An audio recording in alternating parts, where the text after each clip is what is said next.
وبخي یو خو چې کوم جدي چې به ولې تان کړم دا به د ما نه وتغه بله ټیمپو غواړي نو هغې که خو د ما مری خوب ده خو دا ګورو چې تیشه کېږي یا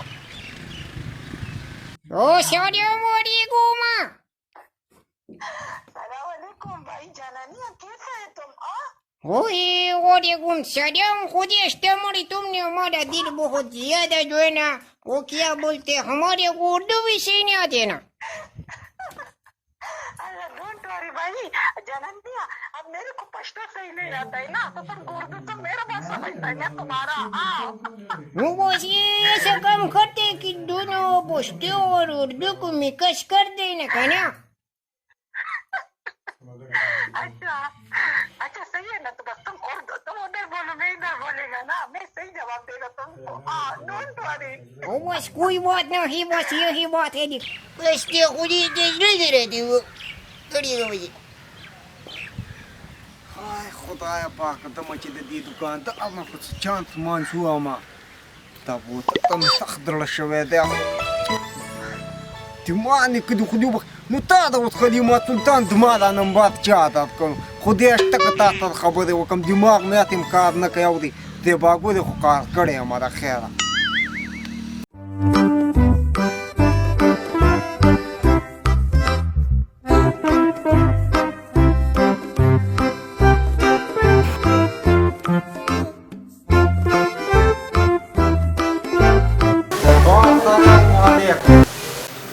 وعليكم السلام. كين رورا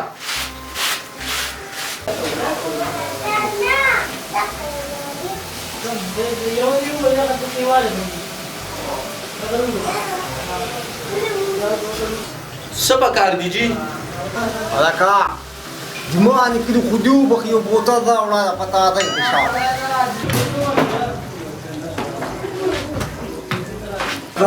دا علی جی دماغ مې کار نه کوي جګړه کېدو واده ته وایي ها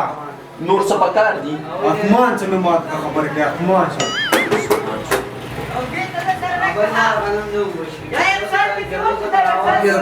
یخ کړی دی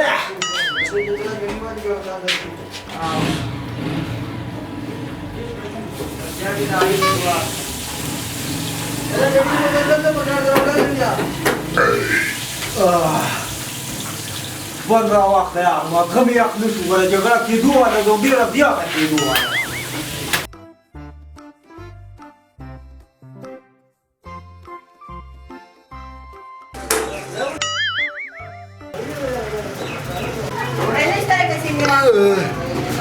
وای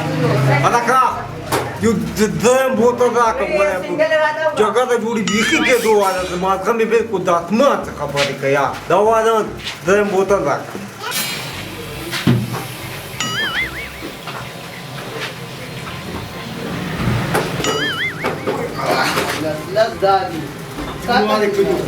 ماغه مې نه تړېږي ماغه مې نه تړېږي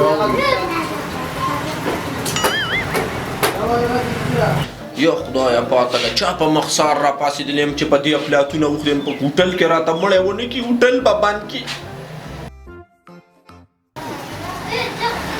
دا واده ده که څلورم بوتل راکړه دا جګړه نن کېدو واده ده ماغه مې د اسمان څه خبرې کوي یارو دا جګړه د چا څه کېدو واله ده ما خو پوهه که هوټل مې بدنام نه کړي قتل عام ونه کړي هلکه ول دا بوتل راکړه چې دا ماغه مې ساړه شي یاره ما ته خبره وکړه څه چل دی دا به تا ته په خپله پته وي چې دا بوتلې وڅکم او پیسې راته هم نشته څه او که نه